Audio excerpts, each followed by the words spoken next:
어떻게 관찰을 어떻게 하셨습니까?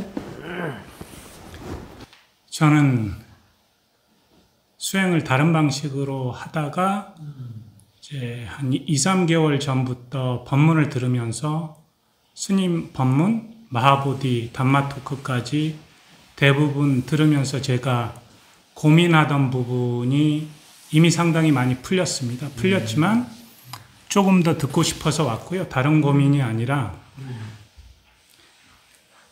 이제 그 이전에는 호흡, 화두 잡는 식으로 수행을 하다가 그렇게 해서 상당히 많이 평온해졌습니다. 그런데 조금 만족스럽지 않은 부분이 있어서 이게 뭐지? 라고 고민을 하는데 제가 출가 수행자가 아니다 보니 일상생활의 대부분을 제가 회사에서 제 업을 하면서 살아가는데 거기에서 해결이 안 되더라고요. 그 해결이 안 되는 요소는 이제 여쭤보고 싶은 것인데 근데 그 법문을 듣고 담마 토크를 듣고 연습을 많이 하면서 굉장히 많이 나아졌습니다.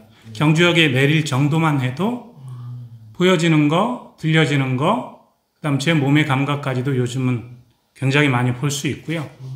그리고 스님이 얘기를 할 때, 그다음 제가 지금 얘기를 할 때도 제가 얘기를 하는 걸 알아차리면서 다른 부분을 알아차리려고 노력을 하고 있고 상당 부분 진전이 있습니다. 이 부분이 여쭙고 싶은 것인데요. 그럼에도 불구하고 아직 어려운 것은 회사에 나가서 제가 종일 하는 것이 모니터를 열어서 이제 질의가 온 사안들을 보면서 생각을 하고 분석을 하고요.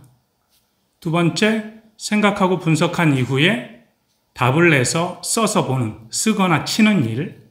세 번째는 그 사안을 해결하기 위해서 미팅이 열리면 일단 상대방이 그 사안을 가지고 와서 얘기하는 걸 듣는 일, 그리고 듣고 나서 그 사안을 가지고 얘기하는 일, 지금도 얘기하는 제 생각을 가지고 얘기하고 있는 것인데 이 네 가지가 어떻게 제가 삿띠를 하면서 유지하면서 할 수 있을지를 고민은 많이 했습니다. 그리고 제가 따로 시도한 방법들도 있습니다. 있는데 처음에 두 가지는 이거는 유지하면서 하는 게 적절치 않은 것 같은데 라고 해서 그 사안에만 집중하다가 번뇌망상이나 시름이 일어나면 그걸 한번 반조해보고 돌이키고 이런 식으로 처리하는데 몰입을 좀 했고요. 세 번째, 네 번째는 들을 때는 삿띠 유지가 잘 안 돼서 호흡을 좀 관하면서 들어보고요. 네 번째, 말하는 부분은 이건 가장 힘든 부분이긴 한데 최근에 조금 많이 늘어났습니다. 지금도 말하는 부분을 제가 말하고 있다는 정도는 알아차릴 수 있기 때문에. 그런데 말할 때는 말하는 걸 알아차리면서 하자 요 정도로 해서 시도를 해봤는데 여전히 네 가지가 다 힘이 듭니다. 그 사유를 생각해 보니 그 네 가지를 할 때는 일단 특히 말을 할 때는 제 의도가 많이 들어가는 것 같고요. 어떻게 얘기를 해야 된다 라는 제 의도가 들어간다. 성질상. 그리고 첫 번째, 두 번째, 세 번째 모두 할 때는 답을 내야 되기 때문에 분별을 하고 시비를 하고 분석을 하는 형태의 제 정신적인 에너지를 쏟아야 되기 때문에 이 부분이 제가 지금 굉장히 많이 늘어난 평상시의 일상 루틴과 달리 이 부분은 여전히 어려움이 있습니다. 이 부분을 제가 스님 배움이 좀 모자라고 스님 주신 책 어제 기본서를 제가 좀 읽었는데 이쪽으로 공부를 더 하면 답이 있겠다라는 부분은 이미 느끼고 있습니다. 느끼고 있고, 그 다음 제 삿띠의 정도가 이제 두는 삿띠, 그 다음 있는 삿띠, 아는 삿띠 이렇게 나가는 정도의 부분도 증장되면 답이 있을 것 같다라는 부분도 느끼고는 있고, 공부가 많이 필요하다. 제가 조금 다른 방식으로 공부를 많이 했기 때문에 그랬는데 이 부분에 대한 공부가 전혀 체계적으로는 안 됐더라고요. 법문을 많이 듣긴 했지만 그래서 공부하거나 책을 볼 것이 굉장히 많다라는 걸 느꼈습니다. 느낌은 있는데 그래도 그리고 방향성도 지도를 받으면서 하면은 갈 수 있을 것 같긴 한데 여전히 그 네 가지가 어렵습니다. 그래서 그런 부분이 어떻게 해결될 수 있을지. 자, 첫 번째가 뭐죠? 하나씩 하나씩 한번 봅시다. 근데 좀 그러기 전에 하나씩 하나씩 보기 전에 역시 거사님은 그 직업상의 어떤 그런 그 분석, 집중력이 굉장히 강하거든요. 그렇기 때문에 일단은 전체적인 맥락, 큰 그림을 포인트로 두고 알아차림을 하시면 좋겠어요. 왜냐면 직업상의 그 하는 일이 분석하고 쪼개고 나누고 그 자체가 집중이거든요. 그게 이제 습관이 돼가지고 알아차림 수행마저도 극하려고 한단 말이에요. 그러면 더 어려워져요, 사실은. 그래서 수행은 그 일대로 그렇게 하되, 수행은 전체 맥락, 큰 그림을 보고 하시는 거예요. 그래서 너무 수행에서는 쪼개면 안 돼요. 분석하면 안 돼요. 분석은 수행에서는 아주 취약입니다. 치명적이에요. 왜냐면 생각이 들어가기 때문에. 자, 일단 그게 아시고요. 첫 번째가 뭐죠? 해결이 안 된다는 첫 번째. 네 개를 막 쭉 길게 해가지고 다 까먹었어요. 그러니까 제 회사 가서 컴퓨터를 열면 여러 가지 질의들이 오거든요. 그걸 분석하고 읽으면서 분석을. 근데 뭐가 안 된다고? 그때 사띠가 유지가. 알겠습니다. 그러면 그게는 지금 일단은 아는 마음을 알면 해결은 저절로 자연스럽게 될 수 있습니다. 그 책에 나오죠? 아는 마음, 보는 마음, 아는 마음. 이게 내가 관찰하는 마음, 대상을 알아차리는 그 마음, 대상을 알아차리는 그 마음, 대상을 아는 마음, 그 아는 마음을 알면 그 문제는 풀려요. 그 아는 마음이 굉장히 넓은 마음이거든요. 그냥 우리가 보통으로 쓰고 있는 마음은 좁아요. 근데 아는 마음은 넓어. 그 넓은 거를 지금 컴퓨터를 열고 뭐고 그 세간에서 적용하는 마음, 그 마음을 안에다 집어넣기 때문에, 아니면 야가 큰 넓은 마음이 위에 있거든요. 그렇기 때문에 두 가지를 동시에 할 수 있는데, 동시에 못하는 거는 일단은 세간에 적용하는 마음, 또 세간에 적용하는 똑같은 대립적인 것으로 가기 때문에 이게 안 된단 말이에요. 마음은 공간성이기 때문에 아는 마음으로 넓게 포진한 다음에 세간에서 적용하는 마음이 여기서 활용한다면 자연스럽게 풀립니다. 그러니까 관찰하는 그 마음, 대상을 아는 마음이 이제 대상으로 이제 될 때까지 수행을 알아차림을 가속도를 좀 내주고 알아차림 좀 이어져야 돼요. 그러면은 그 전체적인 작업은 자꾸 알고. 금방 같이 분석하고 쪼개고 수행해서 그러면 안 된다겠어요. 단지 알고. 놓쳤으면 놓쳤구나 다시 알고.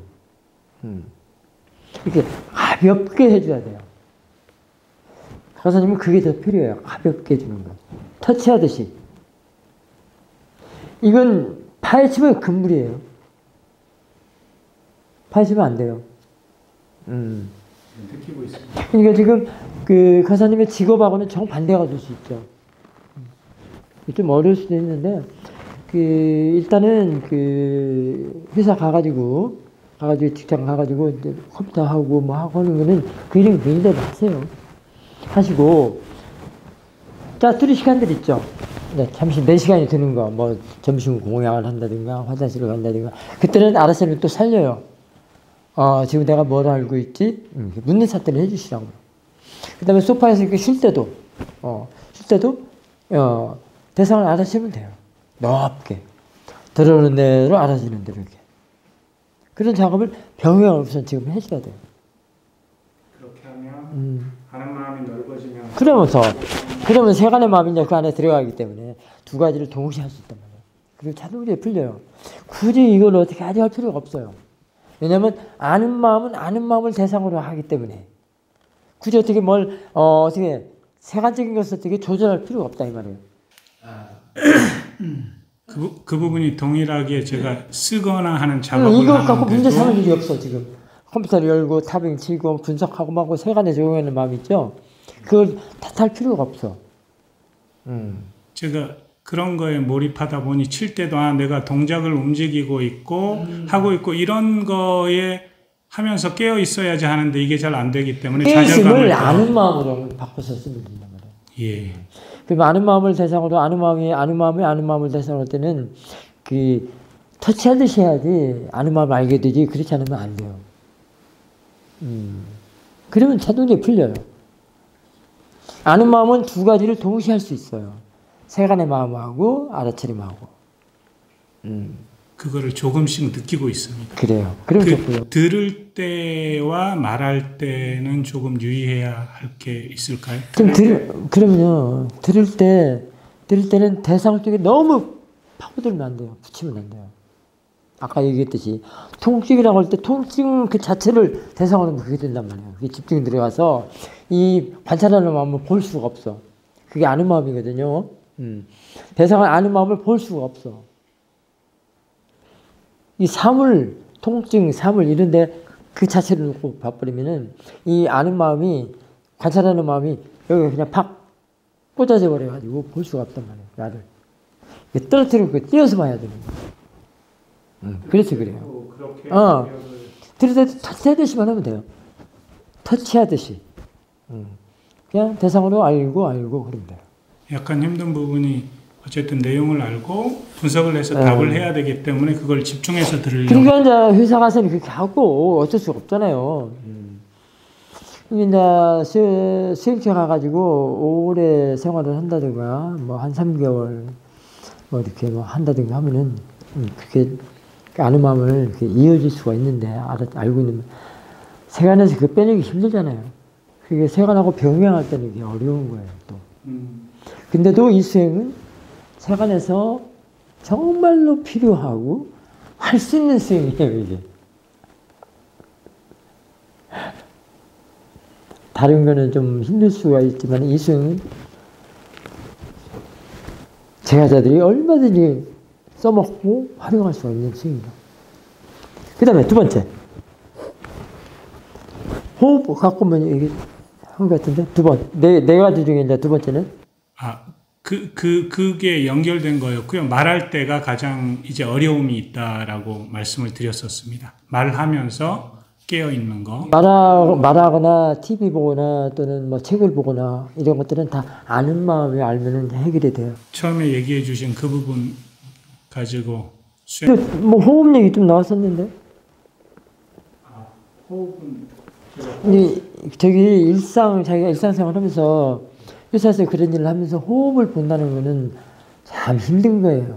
예, 그 부분이 제가 해결책으로 그 아는 마음 쪽으로 공부하지 않고 하다 보니까 그러면 들을 때 호흡을 보면서 들으면 깨어 있을 수 있지 않을까 해서 그런 방법을 취했었습니다. 근데 그게 잘 이어지지 않고 이어지지 않는 게 아니라 거의 불가능합니다. 내가 일상생활을 하면서 누구하고 대화하거나 뭘 하거나 할 때 호흡을 본다는 거는 힘든 거예요. 그건 하지 마시고요. 아는 마음 아는 게 관건이에요. 내가 대화하면서 호흡 봐지나요? 배는 항상 일어나 꽂아요. 그 다음에 들으면 그건 참 너무나도 쓸데없는 데다 허비하는 거예요. 그 알아차림을.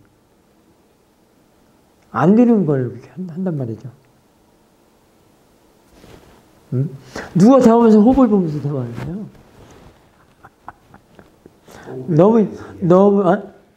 호흡에 대해서 이야기합니다. 너무 힘든 부분이에요, 그거. 들을 때 그런 식으로 좀 했었는데 됐다 안 됐다 하는데 그게 아닌 것 같다는 느낌은 잘했어요. 아닌 것이에요. 아닌 걸로 결론을 내리세요. 예, 아는 마음 공부를 더하면 풀릴 것 같다라는 느낌은 가지고 있습니다. 저도 처음에는 호흡을 대상으로 했어요. 앉으면 뭐 일어나면 꺼짐을 대상으로 했는데 어느 날 이 알아차림이 힘이 좋아지니까 나를 대상으로 하지 않는 거예요. 호흡을. 그러니까 들어오는 대로 알아차리는 대로 저는 전체적으로 한꺼번에 그게 알아차림을 많이 했어요.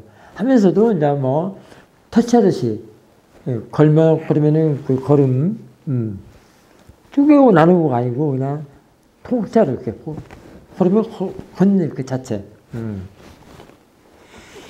그런 식으로 알아채를 오래 해주다 보니까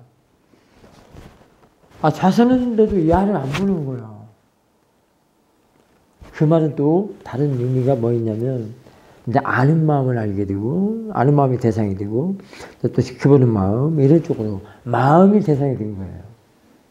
마음이 대상이 되면 그냥 거의 낭비해요. 힘들고. 그게 거친 대상으로 하는 거거든요. 이제 그때는 호흡이다, 뭐 몸을 본다거나 이런 것들 거친 대상이에요.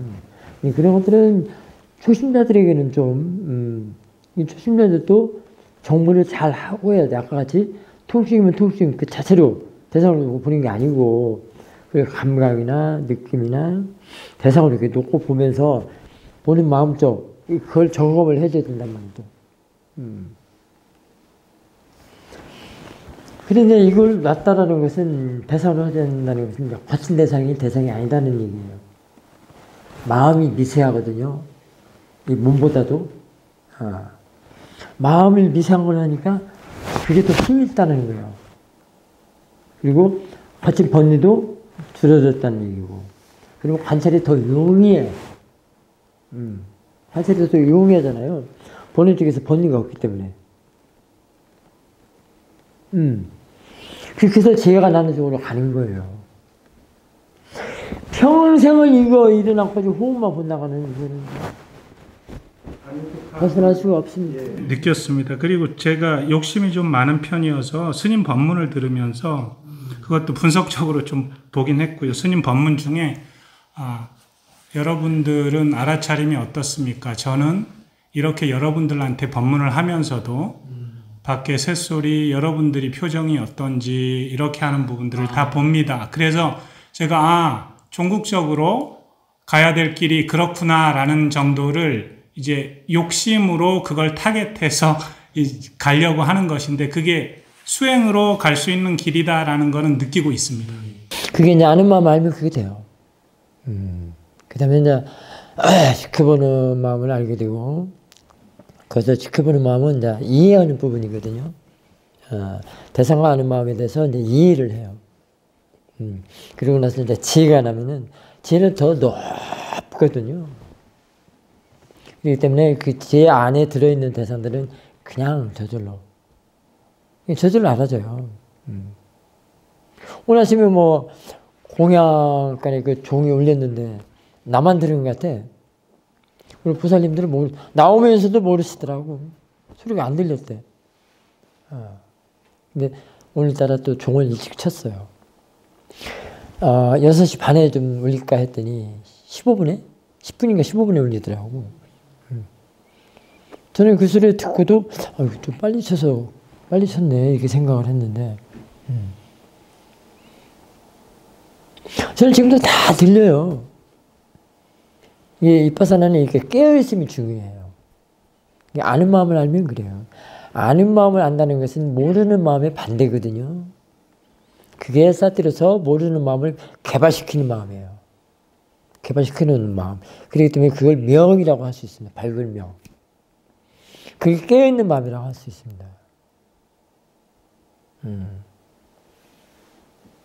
근데 그 정도가 수행하는 정도하고 이해력에 따라서 이제 그 모아에서 모아를 반절 벗겨냈든가 완전히 벗겨냈든가 이런 것들은 이제 지혜의 그 이해력을 말하죠. 지혜의 힘이 더 좋으면 완전히 벗어나게 되고 그러면은 항상 깨어있기 때문에 깨어있는 마음에는 번뇌가 침범할 수도 없지만 허용을 안 해요. 그다음에 허용한다고 하더라도 번뇌가 일어나 하더라도 바로 사띠가 알고 사띠하고 지혜가 동시에 같이 알아요. 어떨 때는 좀 사띠는 알고 지혜가 좀 늦는 때도 있고 동시가 또 될 때도 있고 그렇기 때문에 사띠하고 지혜가 그런 거를 해결을 해요. 그 번뇌에 대해서. 사띠는 단지 알고 지혜는 그거를 번뇌로 안 본다는 거예요. 금방 같이 다 그냥 대상 이렇게 본다. 법 이렇게 본단 말이에요. 그러면 번뇌가 어디에 있겠어요? 번뇌를 허용할 수가 없어요. 그렇죠? 근데 그게 사띠하고 제가 이렇게 딱 앞뒤로 포진을 하고 있는 거예요. 사띠와 제가 대상과 마음이 드는 거예요. 근데 이 관계가 공간성이에요. 이 선형적인 것이 아니고, A는 B다 이게 아니고, 이 전체 속에서 상태, 작용, 이렇게 볼 수도 있는 거예요. 이게 뭐, 침범할 수가 없죠. 그러면 나머지 뭐 2개, 4개 있다는데 2개는 뭐, 할 필요가 없네요. 동일 취지로 네네네네. 설명이 됐습니다. 그래.